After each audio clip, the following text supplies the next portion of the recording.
नारायण नारायण नारायण नारायण।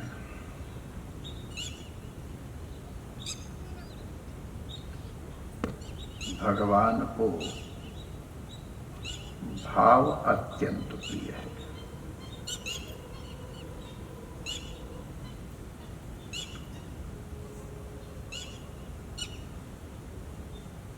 भाव भरी पुकार भगवान को आकर्षित करती है, अरे प्रलोभित करती है।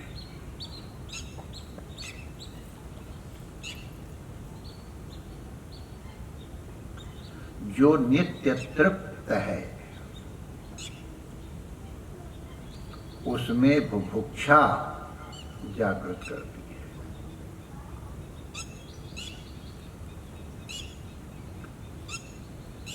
यशोदा मैया के दूध की बुभुक्षा को जाना है।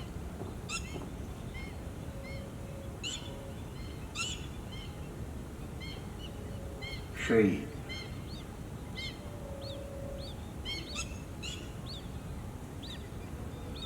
ये नित्य तृप्त रघुनाथ सबरी के यहाँ बेर मांग मांग करके खाते हैं। विदुर के घर दरवाजा खुलवा करके काकी को बुला करके भोग छिलकों का लगाते हैं।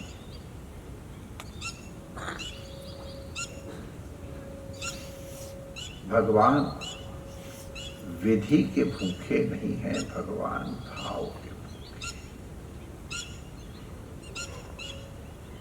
हमारे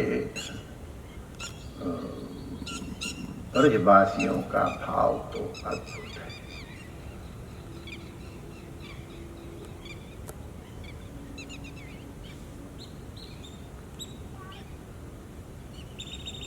एक बार दो संत ब्रज में भ्रमण कर रहे थे तो एक संत ने दूध की भिक्षा मांगी। अब वो दूध घर में जो था वो उसका छोटा बेटा पी रहा था कटोरे में, उसको दूध पिला रही थी।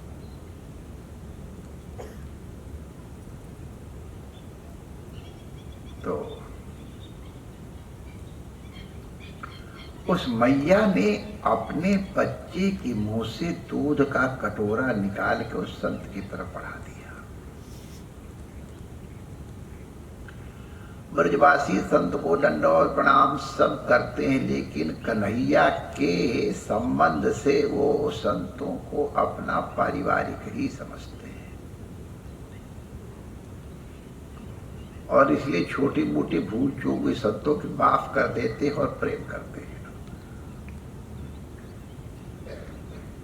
तो अपने बच्चे के मुंह से कटोरा निकाल करके और संत की तरफ बढ़ा, लो बाबा पी लो। तो जो दूसरे थोड़े वेदांती है, झूठा दूध पिला रही, अरे बाबा का छुना है झूठो, अच्छा लो तो मैं झूठो झूठो गिरा दूं और थोड़ा सा दूध ऐसे करके गिरा दिया, अब ले लो। अच्छा बाबा इधर से आप पी लो, इधर छोड़ दो। तो जब वो संत कुछ कहने तो दूसरे संत ने कहा, महापुरुष आप इस ब्रजवासिन का प्रेम नहीं देख रहे हो, आपको झूठा सूचा दिखाई पड़ रहा है।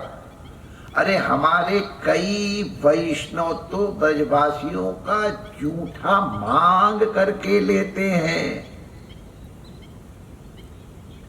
क्योंकि जब कन्हैया सब ग्वाल बालों के रूप में, क्या कहूं, बन गए थे ब्रह्मा के मोह के समय, तो परिवार में सब एक दूसरे को झूठा खाते ही हैं। तो इनको वो संबंध है कि कन्हैया ने जो अपनी जूठन खिलाई थी उनको उनके बच्चों ने खाई, उनके बच्चों से वही जूठन उनके बच्चों को मिली है। अरे अभी कुल 5,000 वर्ष तो हुए हैं, वही तो चली आ रही है जूठन। अरे कन्हैया की जूठन है, ब्रजवासियों के जूठे टुकड़े के लिए संत तरसते। तुमको ये दिखाई पड़ रहा है? तुमको उसका प्रेम नहीं दिखाई पड़ रहा है? अपने बच्चे के मुंह से दूध निकाल करके तुमको दे रही है। कौन देगा? ब्रज के बाहर कोई अपने बच्चे के मुंह से निकाल के दूध देगा तुमको? बच्चा भले भूखा रह जाए, संत मांग रहा है जिसको दूध मिलना चाहिए। ये ब्रजवासियों का भाव है। इसी के कारण संत, और इसी कारण संतों के कन्हैया ब्रजवासियों से बंधे हो गए। ये भक्त देखो, पूजन में विधि होती है। अभी आपने देखा देवी के आगे चतुर्मंडलम विधाय गंधाचोर के नैवेद्य को सामने पधराया, फिर संप्रोक्ष गंध पुष्पादि भी आच्छाद्य धेनु मुद्रा से उसको अमृत की आच्छादन किया, और फिर प्राणाय स्वाहा अपार पंच प्राणों को। तो इसमें इसकी सबकी विधि है, और वो विधि पूरी होनी चाहिए। और हमारे ब्रजवासियों ने वही उसी दिन की घटना तो है जो अभी आप बता रहे थे। सवेरे ग्वाल बाल मंडलाकार विराजमान हो करके और कन्हैया को जब भोग लगा रहे थे तो वहां कोई नैवेद्यम जलेन संप्रोक्ष कर रहे थे क्या? वो बर्तन भी क्या है, कोई पत्थर ले आया, मैंने पत्ता ले आया, कोई पत्थर ले आया कि जैसे अपने पटुका में ही जिसको जो पत्थर के टुकड़े में उसकी कटोरी बना ली, जो मिल गया। अब वहां कहाँ शुद्धि धरी? वैसे ही चीज बता दो, पृथ्वी हर जगह पवित्र होती है जब तक कि उसमें लेप न लगाया गया हो। जब उसमें लेप लगा दिया जाए तब फिर वो लेपन से ही शुद्ध होती है। हमको सबको मालूम है कि पृथ्वी में ऐसे बैक्टीरियाज हैं जो निरंतर अशुद्धियों का भक्षण करके उसको शुद्ध बनाए। अब उनको शायद हमारे ग्वाल बालों को बैक्टीरिया के बारे में नहीं मालूम होगा, लेकिन प्रेम कितना है। कन्हैया तो मेरा भी खा ले, तो कन्हैया उसका भी लेके खा रहे हैं। और कहीं नाग गोपाल विलास में तो बड़ा बढ़िया वर्णन किया है, माताओं की प्रशंसा भी की गई है और थोड़ा कुछ और कुछ भी किया गया है। हमारे संत सुनाते हैं, एक गरीब ब्राह्मण का बालक, अब उसके घर में तो रोज भिक्षा का ही आसरा था। उसने अपनी दादी से कहा, दादी अम्मा, कन्हैया ने सबको निमंत्रण दियो तो भोजन लेके आओ, मुंह पर तो कछु है ना। लाला मैं कहा दूंगी, तो मैं खाली हाथ जाऊं का भैया? ना ना खाली खा दे, मैं बाद देना चौधरानी घर से छाछ ले आई ही, खट्टी छाछ, शैम्पू नहीं की उन्हें, बाल धोवे काजे। तो और आपसे बता दूं, छाछ से अगर बाल धो तो बहुत बढ़िया क्लींजिंग होती है। और वो पीछे लगाते हैं ना कंडीशनर लगाने की जरूरत ही नहीं पड़ती, बड़े बढ़िया बाल होते चिकने। तो धो ले, तो मैं ले आई, ऐसा करूं, मैं छाछे धुआरे दे रहा हूं। अब ये धुआरना शायद ब्रज के बाहर के लोग उतना नहीं समझते होंगे, होता तो है, लेकिन धुआरना शब्द हमारे ब्रज का है। धुआरी छाछ, धुआरना ऐसे होता है कि मिट्टी के सकोरे को अग्नि में धर देते हैं, जब एकदम लाल हो जाता है तो उसको कड़छी से पकड़ करके बाहर, अब भगवान ने जिसको जो दिया हो, घी तेल जो भी, थोड़ा डाल करके और हींग और ये सब जीरा वगैरह डाल करके जब हो जाता है तो उठा करके जिस बर्तन में छाछ रखी है ऐसे डाल करके और उसको ढक दे, छू से हो जाती है। अब माई डियर उसका टेस्ट तो 5 स्टार होटल वाली छाछ में नहीं मिलेगा, इसकी तो मैं गारंटी देता हूं। And it is very healthy also. तो धुआंरी छाछ, तो बड़े घर से धुआंरी छाछ लेकर के और वो गया, और जब वहां ग्वाल मंडला बैठा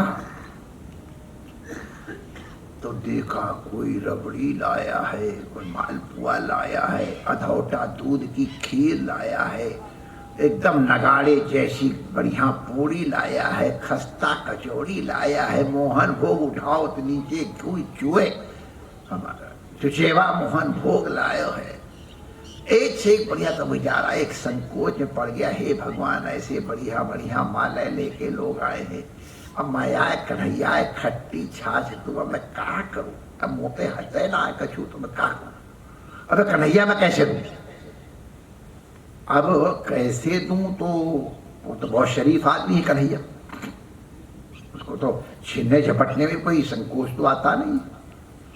देखा क्या करूं मैं, कि कन्हैया देखा, कन्हैया जब उधर नजर की तो उसने वो कमंडल उठाया और सोचा कि छाछ मैं पी जाता हूँ, छाछ रहेगी नहीं तो कन्हैया अपने आप ना पिए खट्टी खट्टी, तो अच्छी अच्छी चीज कन्हैया खाए खट्टी छाछ है तो मैं पी लूँ मेरे लाला। तो उसने घट घट घट घट घट घट घट छाछ पीनी शुरू कर दी।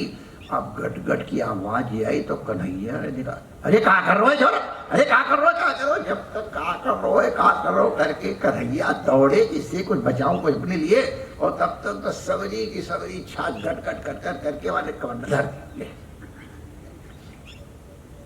कन्हैया मैं तो एक खट्टी छाछ कैसे दे दूं, मेरे पास होकर छोड़ा, अरे मेरी छाछ है तू पियो, अच्छा ले तेरे मोहड़े पे जो लगी है ना उतनी तो मैं चाट ही लूंगा। तो कन्हैया उसके मुंह को और अपनी जीभ से ऐसे करके चाटने लग गए। ब्रह्मा वेद के देखा, ये परमात्मा है। हम लोग नाभ्यास अंतरिक्ष गुमशीष्णोर्द्योहु सब वर्तता पद्भ्याम भूमि दिशा तथा लोकाम कल्पन कर करके मंत्र बोल बोल करके हार जाए प्राणाय स्वाहा अपान तक देखता तक नहीं है, झूठा चाट रहा है, ये तो निषिद्ध है। अब ब्रह्मा विधि वाला है, उसका नाम विधि करेगा। ये कैसा भगवान, हमको तो डाउट होता है। भगवान की लीला में अच्छे अच्छों को डाउट हो जाता है। ये भगवान तो नहीं लगता है, झूठा, और वो भी नहीं चाट रहा है मुंह से। छी छी छी किया होगा शायद, कहीं लिखा नहीं है, लेकिन जब टेस्ट करना छी चीजें कुछ तो किया ही होगा। तो मैं इनकी परीक्षा, तो खैर वो परीक्षा करने में क्या हुआ, परीक्षा हो तो सब आप लोग मालूम है। तो भगवान भाव के भूखे, विधि के भूखे नहीं। हमारे दक्षिण भारत में एक कालहस्तीश्वर का मंदिर है, भगवान भोलेनाथ का मंदिर है। यदि कभी तिरुपति जाओ तो वहां से कोई बहुत अधिक दूर कालहस्तीश्वर नहीं, बड़ा अद्भुत शिव है, नदी तट पे है।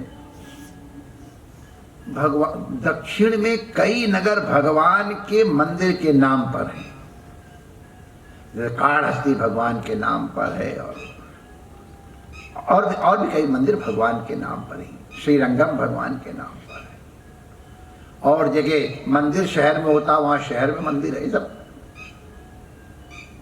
तो वहां पर एक भील के मन में भावना जागृत हो गई थी भोलेनाथ की पूजा करने की। भील का राजकुमार, कभी वहां जाना दक्षिण में, जब अगर कालहस्तीश्वर जाओगे तो वहां पूंछ के ऊपर इस भील का मंदिर बना है, उसके दर्शन करना चाहिए। हम तो सोचते पहले उसके ही दर्शन करें तो अच्छा है, कड़प्पा नाम से। तो कड़प्पा को किसी संत का अनुग्रह प्राप्त हो गया कि भोले बाबा को, मैंने कहा कैसे करो बाबा, मेरा मन भी भोले बाबा की पूजा करने की है, तो भावना है करने की, तो आप हमको सिखा दो। उन्होंने कहा क्या, भोले बाबा को जल से स्नान करा दो, पहले निर्माल्य हटाओ, फिर जल से स्नान कराओ, जैसे स्नान करके चंदन लगाओ, फूल पत्ती जो मिले चढ़ा दो, अक्षत मिले चढ़ा दो, और फिर भगवान को भोग लगाओ। मैं तो भोग क्या लगाना है, अरे जो तुमको अच्छा लगे, अच्छा भाव का भोग है ना भगवान, जो तुमको अच्छा लगे वो खिलाओ, और इसके बाद फिर स्तुति करो, नाचो गाओ। ये तो बहुत बढ़िया पूजा है। हमको बाबा मंत्र नहीं आता, भगवान को भीलों वाली भाषा आती है, वो सर्वज्ञ है, सर्वज्ञ सर्व, तो भीलों भाषा जानते ही होंगे। अरे उन्हीं से तो भीलों की भाषा भी उत्पन्न हुई है। ईश्वर एव प्रभा सर्वेशाम सर्वासाम भाषा नाम। तो उसने सबसे कठिन काम दिखाई पड़ा कि भोग लगाने का। तो उसको जो बढ़िया लगता था, भीलों का जो भोजन होता है, जंगली सुअर बड़ा टेस्टी होता है, उसमें बड़ी फैट होती है, और उसी फैट रहे तो कई लोग टूकते, आप ऐसे मत बताया करो। आजा तो उसने सुअर इकट्ठा किया, काला हिरण किया, तीतर को, काला तीतर दूर, इन सबके विशेषण है। अगर अब देखो आपको मना किया जाता है, कभी किसी से स्लिप हो जाएगा तो हो जाएगा, मैं क्या करूं। तो सब ले करके, सुअर भारी होता था, पीठ में बांध लिया, हिरण के चारों पैर बांध करके ऐसे करके लटका लिया, तीतर को ऐसे हाथ में लटका लिया। अब जल काहे मिले, चंदन काहे मिले, तो जल को मुंह में भर लिया। तो पंडित जी ने बताया कि कौन से बर्तन में चढ़ाना है, तो मुंह में जल भर लिया, चंदन घिस करके यहाँ लगा लिया, और फूल कहाँ रखे, कोई टोकरी अपनी जटाओं में खोस लिया, और भगवान के पास पहुंचा। तो भगवान के ऊपर निर्माल्य चढ़ा हुआ था, तो सारे हाथ तो बुक, मुंह भी बुक, तो क्या करे, तो पैर से उसने भगवान का निर्माल्य हटाया और स्नान कराया, चंदन लगाया, और फिर अब मैं बहुत बढ़िया ढंग से बता लेता हूं, लेकिन डर के मारे नहीं बता रहा हूं। ऐसे ऐसे करके उन्हें सब भोग लगाया, और फिर अपने भीलों की भाषा में बड़े प्रसन्न होकर नाच दिखाने लगे। दूसरे दिन बड़े वैदिक ब्राह्मण, वो भी बड़े अच्छे आस्तिक थे, वो मंदिर में आए और अरे नारायण नारायण नारायण, शिव शिव शिव शिव शिव शिव, किस चांद डाल में आकर के मंदिर गंदा किया बेचारों ने। पता नहीं अब कैसे छुए होंगे, क्या किए मुझे मालूम नहीं है। सफाई करके फिर भगवान की विधिवत पूजा की, और शिव शिव शिव शिव रटते रहे। शिव नाम उच्चारण से समस्त पातक और